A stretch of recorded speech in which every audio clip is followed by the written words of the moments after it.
Did I really need to upgrade my Leica? Well, I did, but did I really need to? So let's get into the background a little bit. And, I have other videos to talk about this. For 7 years, I've been shooting with the Leica M240 and any of its siblings or counterparts, the 246 monochrome and eventually the 240 black paint, which was the last of that variation which I shot. And let's face it, I've shot that camera for so long. I built the trust with that camera, a bond with it.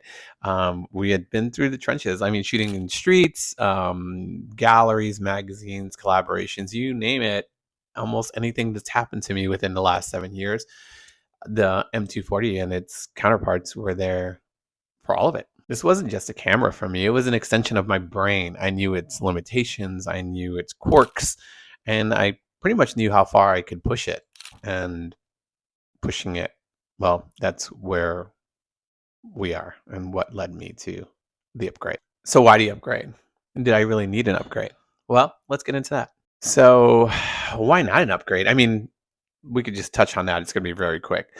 An upgrade would cost me anywhere from $5,000 to $9,000, assuming I stayed within the same camera brand, which I was going to. And that's a lot of money. That's vacation money. That's a lot of food. Vacation money. Probably for me, it'd be vacation and travel. So you have to take that into account. Did I need a camera more than I needed to travel? And I mean, coming back from Japan, I think the answer was pretty evident. But let's be real, the 240 was more than capable of fulfilling the rest of my photographic needs and journey. I had it dialed in. I mean, I knew I could shoot that thing with my eyes closed, not figuratively, literally, not literally, figuratively. You know what I mean? So what happened? Well, Japan happened. Let me tell you about Japan. See, Japan kind of changed everything for me in my perspective in shooting. I was there for 10 days and I was there with Ricky from LSPC, who was hosting Phil Pinman on a workshop. And having Ricky as a good friend of mine, and I've been on a podcast a couple of times, and we've hung out in California once, and worked with Phil Pinman before. It was kind of a no-brainer that I was going to be attending this workshop and going out there. So, what happened in Japan? On arriving to Japan, and we happened to be in the same flight, me and Phil, and then Ricky picked us up from the airport. We got to the hotel. It was probably afternoon, and the plan was to get up early in the morning. And I think we all conceded to jet lag. So instead of trying to sleep in, which I don't think Phil does at all, the idea was to be up by 4 and be out no later than 5, I think, maybe even earlier. And then we shoot all day throughout the night till like 9 p.m. of sorts.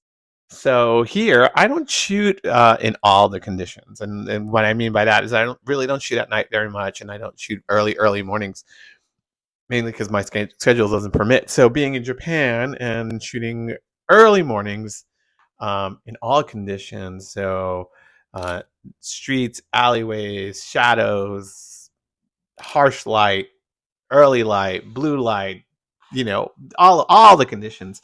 I really had tested myself, and better yet, tested the camera and me with the camera. Not to mention watching Phil shoot different tools. So he had different camera bodies, different lenses, his approach and how he did it. And I didn't really have many lenses with me. I think I had 2 and just one camera body, even though I probably could have brought 2. And just watching that made me realize that, for one, I probably definitely needed more lenses. And number 2, maybe a new camera body, which leads us to, in conversation, maybe it was over coffee or lunch or train ride, I don't know. Well, me and Phil were talking and he had asked me, so what's next? What are you going to do? And have I thought about upgrading? And that's when the seed was planted. So the decision, I got back home, I sat down and I reassessed everything. I thought about our conversations. There were many. I thought about my shooting experience and just everything in general, my images. It left me with a lot to think about. So here it is. What was I going to do next with my photography? Where was I going to go next? Was I planning another trip? And more importantly, was $5,000 just really a midlife midlife crisis. I don't know. These are the things I was thinking about when I was sitting down and reassessing the whole thing. So it leads us to where I am currently with the M11P. Was it worth it? Do I regret it? And what are my thoughts on it? So honestly, it's hard to explain. So I don't want to get into specs, but you got a base ISO of 64. Why not? Dynamic range, 60 megabyte files. Sure, I'll take it.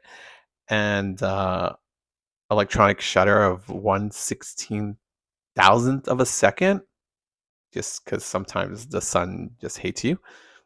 And a slew of other specs that, I mean, people have done many videos on and you can go see. But the real difference is I feel the difference more than I see it. So it's not so much aesthetics and all these specs.